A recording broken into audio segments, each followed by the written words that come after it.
The message came on a cold Tuesday morning in the year 2347. Captain Daniel Harper sat alone on the bridge of the starship Resolute, watching the distant stars through the observation window. His ship floated at the edge of human space, near a small colony world called Farpoint. He was drinking his second cup of coffee when the communication officer called him. "Sir, we are receiving a transmission," the young officer said. His voice was shaking. "It is not in any human language. The computer is trying to translate it now." Daniel put down his coffee and walked to the communication station. On the screen, strange symbols flowed like water. The ship's computer worked hard to make sense of them. After 3 long minutes, the translation appeared. The message was from something called the Valorian hegemony. They claimed to be the rulers of over 400 alien civilizations across the galaxy. They had been watching humanity for a very long time. They had seen humans leave their home planet. They had watched humans build colonies on distant worlds. They had observed humans develop faster than light travel. And now, they wanted to talk. Daniel read the message 3 times. Then he sent it to Earth. The news spread across human space like fire. For centuries, humans had wondered if they were alone in the universe. Now they had their answer. The galaxy was full of life, and the most powerful civilization among them had noticed humanity.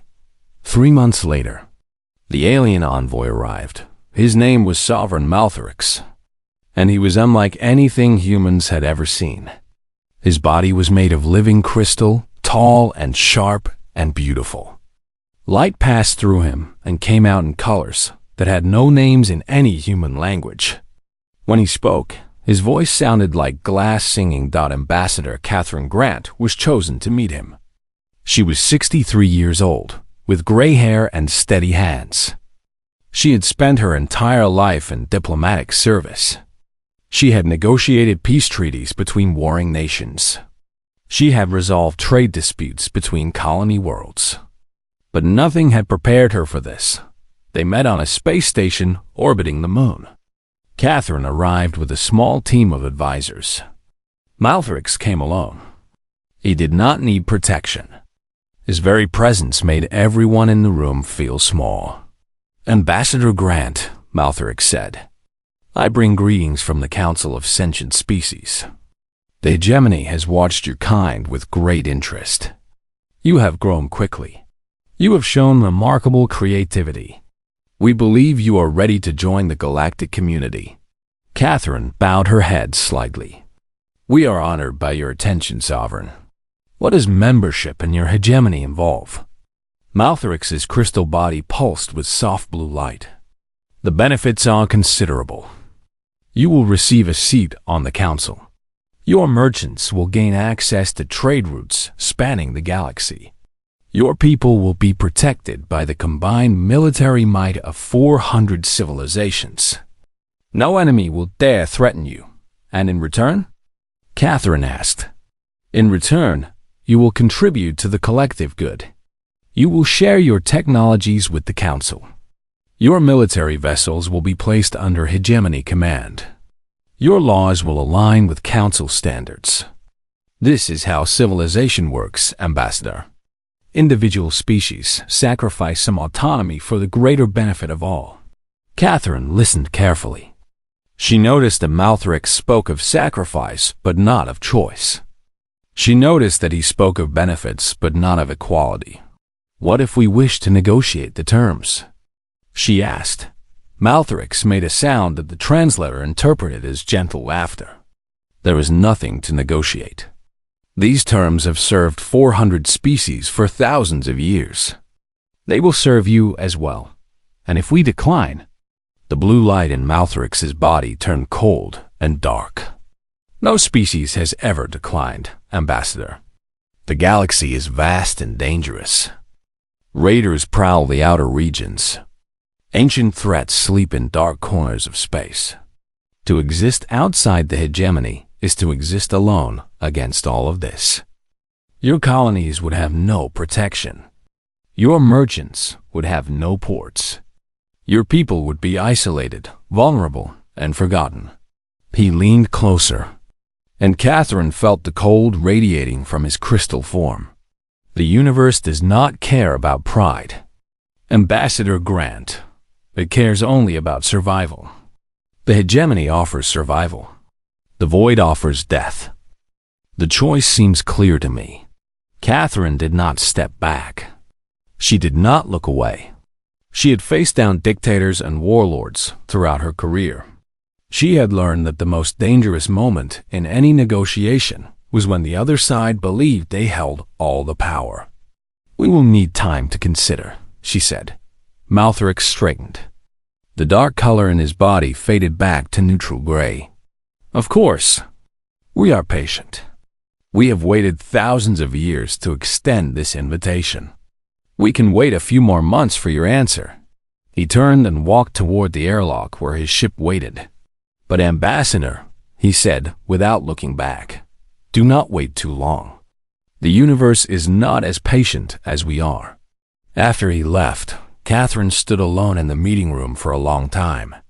Through the window, she could see Earth hanging in the black sky, blue and green and beautiful. She thought about all the people down there, going about their daily lives, unaware that their future was being decided in rooms like this one. Her chief advisor, a young man named Lucas Perry, approached her carefully. "What do you think?" he asked. Catherine did not answer immediately. She was thinking about the way Malthrix had spoken. He had made threats without raising his voice. He had made demands without asking questions. He had spoken to her not as an equal, but as an adult speaks to a child who does not yet understand the world. "I think," she said slowly, "that we need to learn much more about this hegemony before we make any decisions. Do you believe his warnings? About the dangers of refusing?" Catherine turned to face her advisor. Her eyes were hard and bright. "I believe he wants us to be afraid," she said. "I believe fear is how they control the species who join them. And I believe that any civilization built on fear is not one I want humanity to be part of." She walked toward the exit, her footsteps echoing in the empty room. "Send a message to Earth," she said. "Tell them we have much to discuss. The greatest decision in human history was about to begin." Part 2. The debate the next 18 months were the most difficult in human history. Every family, every city, every colony world argued about the same question. Should humanity join the hegemony or stand alone? On Mars, Governor Nathan Cole became the strongest voice for joining. He was a practical man who had spent 30 years building the Red Planet into a thriving world. He understood the value of allies and the cost of isolation. "We are children in this galaxy," he said in a speech that was broadcast to every human settlement. "The hegemony has existed for thousands of years. They have knowledge and resources we cannot imagine. If we join them, our people will be safe. Our children will grow up in a universe that welcomes them instead of threatens them." He pointed to the recent attacks by Crexian raiders on the outer colonies. 3 settlements had been burned. Thousands of people had died. The human military had arrived too late to save them.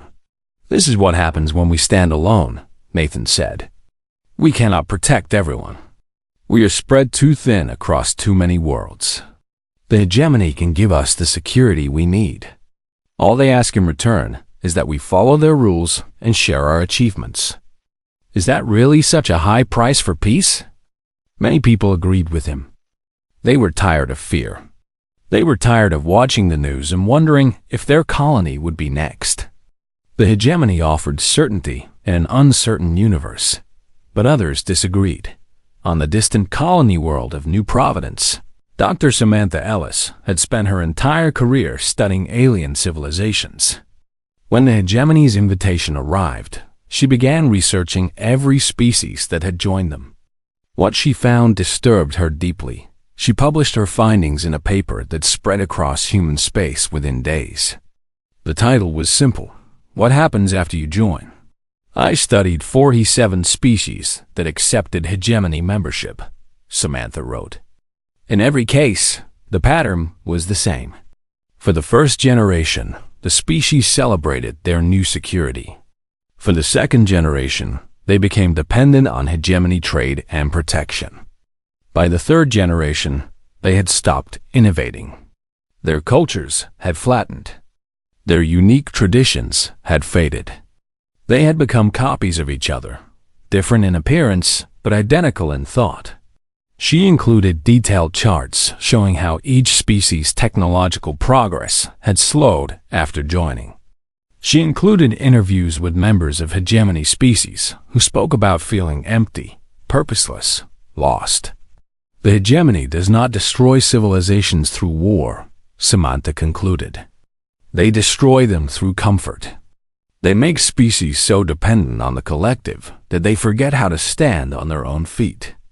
Within a few generations, the fire that made each species unique is extinguished. They become domesticated animals in a very comfortable cage. Her paper caused an explosion of debate. Some said she was exaggerating. Others said she was a fool who did not understand the benefits of cooperation. But many read her words and felt a cold fear in their hearts. Admiral Christopher Vance was one of them. Christopher had commanded Earth's defense fleet for 15 years. He had fought pirates and raiders across human space.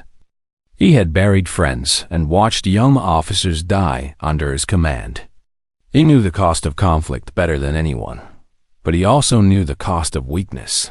He requested permission to address the United Earth Assembly in a closed session. The representatives agreed. What he told them was later leaked to the public. I have analyzed the hegemony's military capabilities, Christopher said. Their fleet is enormous but outdated. Their weapons are ceremonial. Their soldiers have not seen real combat in over 2,000 years. They maintain control not through strength, but through the threat of economic punishment. He paused and looked around the room at the assembled leaders of humanity. If we join them, we will inherit their weakness. We will become soft like they have become soft. Our military will rust. Our warriors will forget how to fight. And when a real threat emerges, one that cannot be bought off or negotiated with, we will have no defense. He shook his head slowly. But if we refuse them, we keep our edge. Yes, we will face dangers alone. Yes, we will suffer losses. But we will remain strong. We will continue to grow and adapt and improve. And in the end, strength is the only currency that matters in this universe. The debate continued for months. Families were divided. Old friendships ended. People who had known each other their whole lives stopped speaking because they disagreed about the future. Catherine Grant watched it all with a heavy heart. She had met with Sovereign Malthorix 3 more times. Each meeting followed the same pattern. He would ask if humanity had made a decision. She would ask for more time. He would remind her of the dangers of refusal. She would thank him for his patience, but his patience was running out. She could see it in the way his crystal body flickered with darker colors each time they met. She could hear it in the sharpness of his words. "You are playing a dangerous game, Ambassador," he told her during their final meeting. "The hegemony does not make offers twice. If you refuse us, there will be no second chance. You will be alone forever." "I understand," Catherine said. "Do you? Do you truly understand what forever means? Your species is barely 300 years old among the stars. The hegemony has existed for 10,000. We will still be here when your colonies are dust and your children's children have forgotten your names." Catherine met his gaze without flinching. "Perhaps. Or perhaps you underestimate us." Malthorix made a sound that could have been anger or amusement. "We shall see, Ambassador. We shall see." The assembly voted on a Tuesday, exactly 18 months after the first message arrived. The session was closed. The votes were anonymous. Only the final count was announced. 847 representatives voted to refuse the hegemony's invitation. 203 voted to accept. Humanity had made its choice. Catherine Grant received the news in her office on the lunar station. She read the results 3 times, then sat quietly for a long moment. She thought about the weight of what had just happened. She thought about all the people who were now depending on this decision being the right one. Then she stood up and called her assistant. "Prepare my ship," she said. "I need to deliver our answer in person." The hardest part was just beginning. The journey to Velaris Prime took 17 days. Catherine Grant spent most of that time alone in her cabin, reading reports and preparing herself for what was to come. She did not sleep well. She kept dreaming about standing before a great audience of alien faces, all of them watching her with cold and ancient eyes. Velaris Prime was not a planet. It was a sphere built entirely by the hegemony, a structure so massive that it made Earth look like a grain of sand. As her ship approached, Catherine watched it grow larger and larger in the observation window until it filled her entire view. Lights glittered across its surface like stars fallen to Earth. Ships of every size and shape moved around it in careful patterns, coming and going from ports that could have swallowed entire cities. This was the heart of galactic civilization. This was where the fate of species was decided. An escort of hegemony vessels guided her ship to a docking port near the central chambers. She was met by a group of beings that served as the hegemony's protocol officers. They were tall and thin, with silver skin and eyes that reflected light like mirrors. They did not speak. They simply gestured for her to follow. The walk to the council chamber took nearly an hour. They passed through corridors filled with beings from dozens of different species. Some had fur. Some had scales. Some floated in the air without visible means of support. Some were so strange that Catherine's eyes could not quite focus on them. All of them stopped to watch her pass. A human, walking alone into the heart of the hegemony. She wondered how many of them thought she was a fool. The council chamber itself was vast beyond imagination. It was shaped like a bowl, with rising tiers of seats arranged in great circles around a central platform. Over 400 delegations sat in those seats, representing civilizations that had existed since before humans learned to make fire. The ceiling was transparent, showing the eternal darkness of space and the distant glow of 1 billion stars. Sovereign Malthrix stood at the center of the platform, his crystal body shining with colors that shifted and flowed like living things. When Catherine entered the chamber, every eye and sensor and perception organ turned to look at her. She had never felt so small in her entire life, but she kept walking, one step after another, across the long floor, until she stood before the sovereign and the assembled might of galactic civilization. "Ambassador Catherine Grant of Earth," Malthrix announced. His voice echoed through the chamber, amplified by technologies she could not see. "You stand before the Council of Sentient Species. You have come to deliver humanity's answer to our invitation." Catherine nodded. Her throat was dry. Her hands wanted to shake. She forced them to stay still at her sides. "We have waited patiently for your decision," Malthrix continued. "We have given you time to understand the wisdom of our offer. Now, we are ready to welcome you into the hegemony as our newest member species." He gestured toward an empty seat in the upper tiers. "Your place is prepared. Your voice will be heard among the great civilizations. Take your seat, Ambassador, and let a new chapter of human history begin." Catherine looked at the empty seat. She thought about how easy it would be to walk up those stairs and sit down. The debates would be over. The uncertainty would end. Humanity would be safe. Then she thought about Samantha Ellis and her research. She thought about all those species who had taken that seat and slowly lost everything that made them special. She thought about human children growing up in a universe where every choice was made for them. She looked back at Malthrix.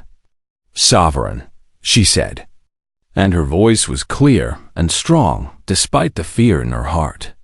"I have come to deliver humanity's answer.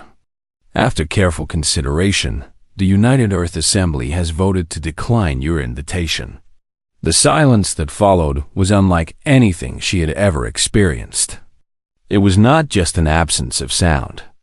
It was a weight, a pressure, as if the entire universe had stopped breathing. Then the chamber exploded into chaos. Delegations rose from their seats. Sounds of shock and disbelief filled the air. The translation system in Catherine's ear struggled to keep up with hundreds of alien voices speaking at once. She caught fragments of what they were saying. Impossible. Foolish. Unprecedented. Malthrix raised one crystalline hand. And slowly, the chamber fell silent again. "You misunderstand." "Ambassador," he said. His voice was colder than before. The colors in his body had turned dark and hard. "This is not an invitation that can be declined. No species has ever refused membership.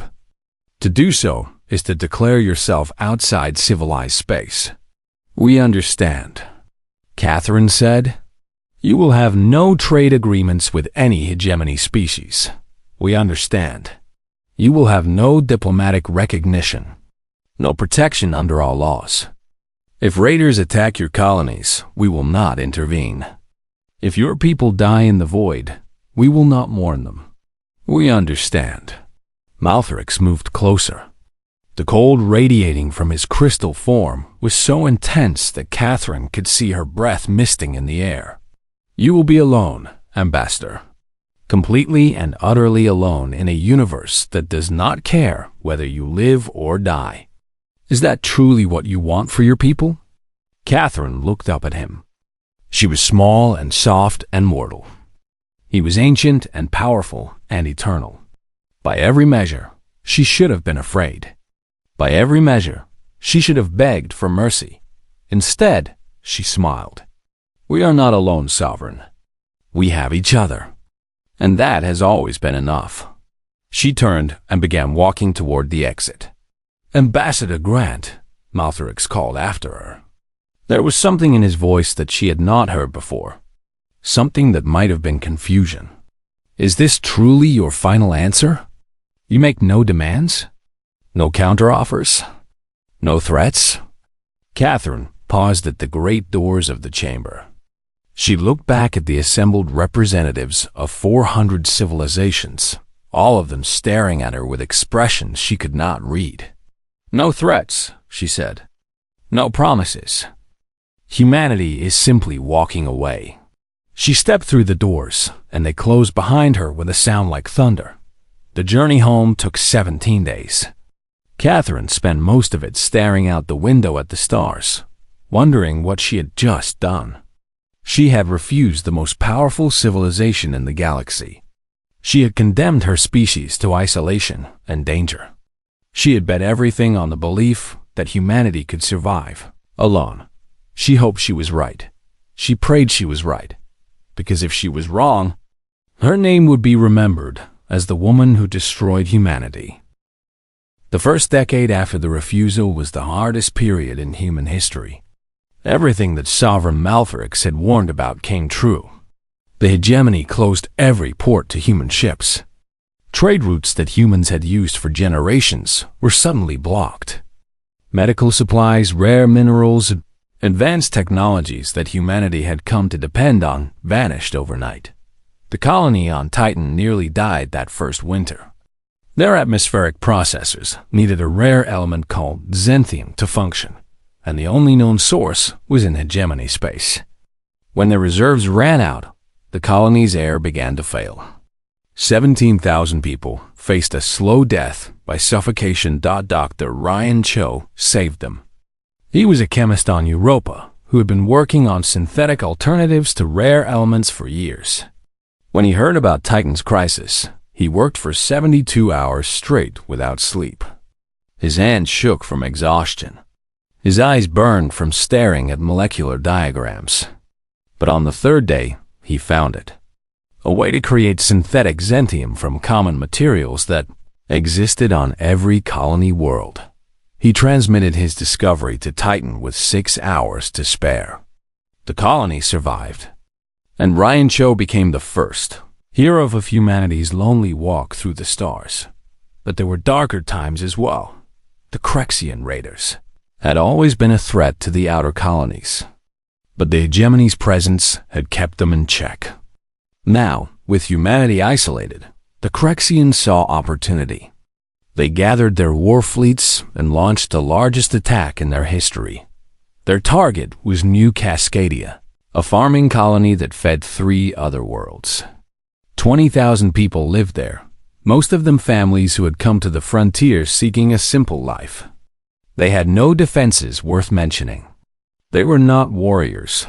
Admiral Christopher Vance received a distress call at 2 a.m. He was out of bed and on the bridge of his flagship within 8 minutes. His fleet was stationed near Mars, 3 days away from New Cascadia at maximum speed. The Crexians would arrive in 2 days. Christopher pushed his ships harder than they had ever been pushed. Engineers worked around the clock to squeeze every bit of power from the engines. Crews went without sleep. Components that were designed to last years burned out in hours. But the fleet kept moving, faster and faster, racing against time itself. They arrived at New Cascadia with 4 hours to spare. The battle that followed became legend. Christopher commanded from the front, his flagship leading the charge into the heart of the Crexian formation. The enemy outnumbered his fleet 3-1. Their ships were built for war, covered in weapons and armor. His ships were built for defense and patrol, never meant to face such odds. It did not matter. The human crews fought with a fury that the Crexians had never seen. They knew that if they failed, 20,000 innocent people would die. They knew that there was no hegemony fleet coming to rescue them. They knew that they were all that stood between their people and extinction. So they did not fail. The battle lasted 9 hours. When it ended, 3 Crexian war fleets had been reduced to burning debris. The survivors fled into deep space, spreading word of what they had witnessed. The humans, they said, fought like demons. The humans did not know when to surrender. The humans would rather die than abandon their own. Word spread across the galaxy. Species that had never heard of humanity began to whisper about the strange beings who had refused the hegemony and survived alone. The Thralics were the first to make contact.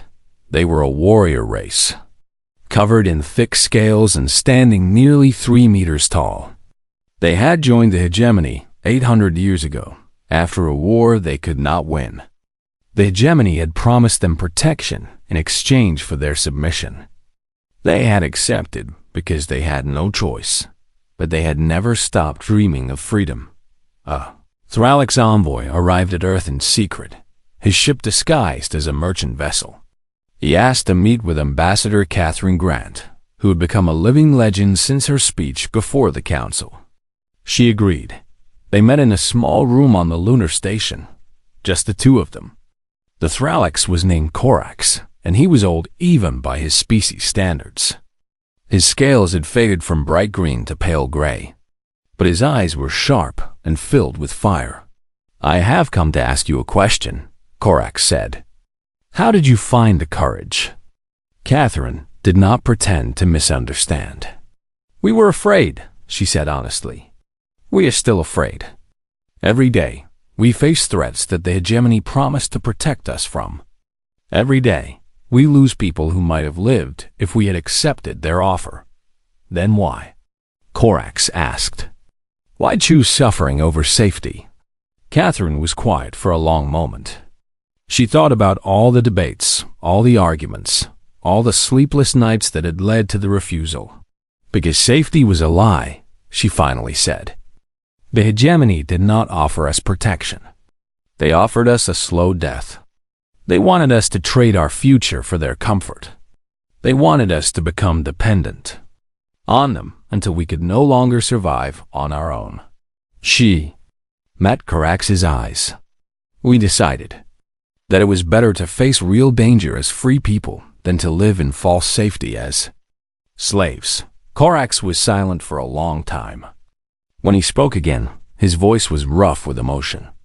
My people have been slaves for 800 years. We have forgotten what freedom tastes like. But listening to you, watching what your species has done, I remember. He stood and bowed his great head. I will return to my people and tell them what I have learned here. I cannot promise what they will decide, but I can promise that they will hear your story. 6 months later, the Thralics withdrew from the hegemony. It was not easy. The hegemony tried to punish them, cutting off their trade routes and threatening their colonies. But the Thralics had been warriors once, and they remembered how to fight. They endured the pressure and emerged stronger, and they were not the last. Over the next 30 years, 12 more species followed the Thralics' example. Some were warriors like the Thralics. Some were scholars. Some were traders. All of them had watched humanity walk alone through the darkness and survive. All of them decided that they wanted to walk that path too. A new alliance began to form. It had no official name at first. It was just a collection of species who traded with each other, protected each other, supported each other. Species who had chosen freedom over the comfortable cage of the hegemony. Humans called it the Free Compact, and as the decades passed, it grew. The New Horizon 100 years had passed since Catherine Grant walked out of the council chamber. The galaxy had changed in ways that no one could have predicted.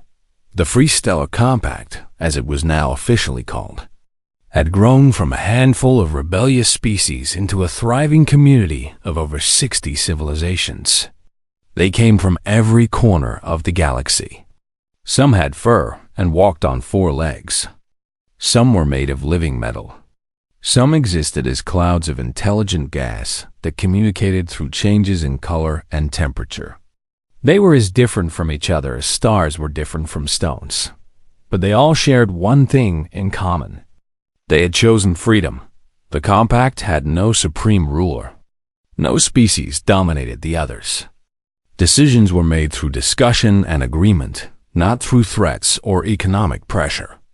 Trade flowed freely between members. Knowledge was shared openly. When one species faced a crisis, the others came to help. Not because they were required to, but because they wanted to. It was everything the hegemony was not. On the centennial anniversary of the refusal, the compact gathered for a celebration on Titan Station, the same colony that had nearly died in those first dark years.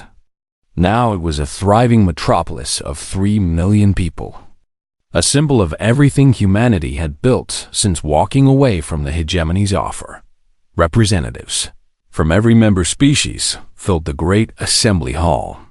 Thralics warriors stood beside Morvathi scholars. Selenari traders shared drinks with beings whose names human tongues could not pronounce. The air buzzed with dozens of languages, all translated seamlessly by technology that the compact had developed together. And at the center of it all, preparing to address the assembly, was Catherine Grant. She was 142 years old. Medical technology had extended human lifespans considerably since the early days of space travel. But even so, she was ancient. Her hair had turned completely white. Her face was lined with wrinkles that told the story of a century of struggle and triumph. She moved slowly now, supported by a simple walking cane that she had refused to replace with anything more advanced. But her eyes were still sharp. Her mind was still clear. And her voice, when she spoke, still carried the same strength it had carried in the council chamber all those years ago. Friends, she began, and the assembly fell silent. We gather today to remember a choice. 100 years ago, humanity was offered membership in the hegemony. We were promised safety and security. We were promised protection from the dangers of the universe.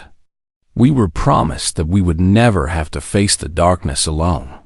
She paused and looked around the room at the faces of dozens of species, all watching her with attention and respect. We said no. A murmur passed through the assembly. Even after all these years, there was something powerful about hearing those words. We said no because we understood something that the hegemony did not. Safety purchased with freedom is not safety at all. It is a cage. A comfortable cage, perhaps with soft walls and pleasant distractions. But a cage nonetheless. She took a few slow steps across the stage, her cane tapping against the floor. The hegemony told us that the universe was dangerous. They were right. It is dangerous. We have lost ships and colonies. We have buried friends and family. We have faced threats that we did not know existed when we made our choice. Her voice grew stronger. But we faced them together. We faced them as free people, making our own choices, forging our own path. And in doing so, we discovered something that the hegemony never understood. She stopped and turned to face the assembly directly. We discovered that we were not alone. She gestured to the gathered representatives. Look around this room. 100 years ago, humanity stood alone against the might of 400 civilizations. Today, 60 species stand with us. 60 civilizations that looked at what we had done and found the courage to do the same. In the back of the assembly hall, a young human officer named Ethan Brooks listened to every word. He was 28 years old, born on a colony world that had not existed when Catherine Grant made her famous refusal. He had grown up in a galaxy where the free compact was simply a fact of life, where species traded and cooperated and helped each other as a matter of course. He had never known the fear that his ancestors had felt. He had never experienced the isolation of those first desperate years. But he understood, listening to the old ambassador speak, that everything he had was built on the sacrifices of those who came before. His grandfather had fought at New Cascadia. His grandmother had worked with Dr. Ryan Cho to develop the synthetic materials that kept the colonies alive. His parents had helped negotiate the trade agreements that brought the Selenari into the compact. Every generation had contributed something. And now it was his turn. Catherine continued her speech, her voice carrying through the silent hall. The hegemony believed that strength came from control.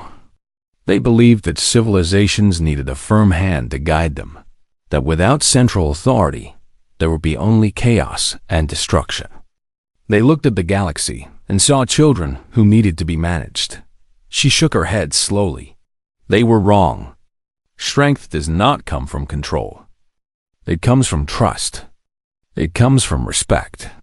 It comes from believing that others are capable of making their own choices, even when those choices are different from ours. She looked directly at the Thralix delegation, where the descendants of Korak sat in places of honor. The Thralix taught us that warriors can choose peace without losing their honor.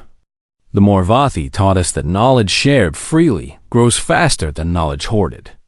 The Selenari taught us that trade between equals benefits everyone more than trade between masters and servants. Her gaze swept across the entire assembly. Every species in this room has taught us something. And in return, we have taught them. That is how civilizations grow. Not through domination, but through cooperation. Not through fear, but through friendship. She was quiet for a moment, gathering her strength for her final words. 100 years ago, I stood before the Council of Sentient Species and told them that humanity was walking away. They thought we were foolish. They thought we would fail. They thought the void would swallow us and prove them right. She smiled, and for a moment, Ethan could see the young woman she had once been, standing alone against an empire. They were wrong. The void was never empty. It was full of others waiting for someone to take the first step. We took that step. And look what has grown from it. The assembly erupted in applause. Beings of every shape and size rose to their feet, making sounds of appreciation and respect in 100 different ways. The noise was overwhelming, a wave of gratitude from 60 civilizations for the species that had shown them another way. Catherine Grant stood at the center of it all, tears running down her wrinkled cheeks. She had never sought glory. She had never wanted to be a symbol. She had only done what she believed was right. But looking at what that choice had created, she knew it had been worth it.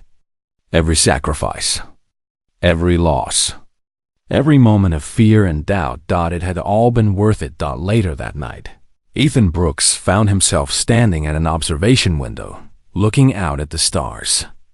The celebration continued behind him, but he needed a moment of quiet to process what he had witnessed.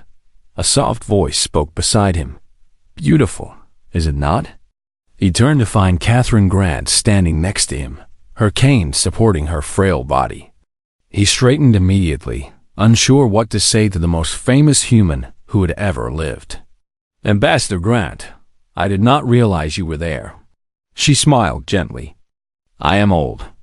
Being overlooked is one of the few advantages of age." They stood together in silence for a moment, watching the stars. "May I ask you something?" Ethan said finally. "Of course. When you made the refusal, were you certain it was the right choice? Did you know it would work out like this?" Catherine was quiet for a long time. When she spoke, her voice was soft with memory. "No, I had no idea what would happen. I was terrified every day for years. I woke up each morning wondering if this would be the day when everything fell apart, when my choice would be proven wrong and humanity would pay the price."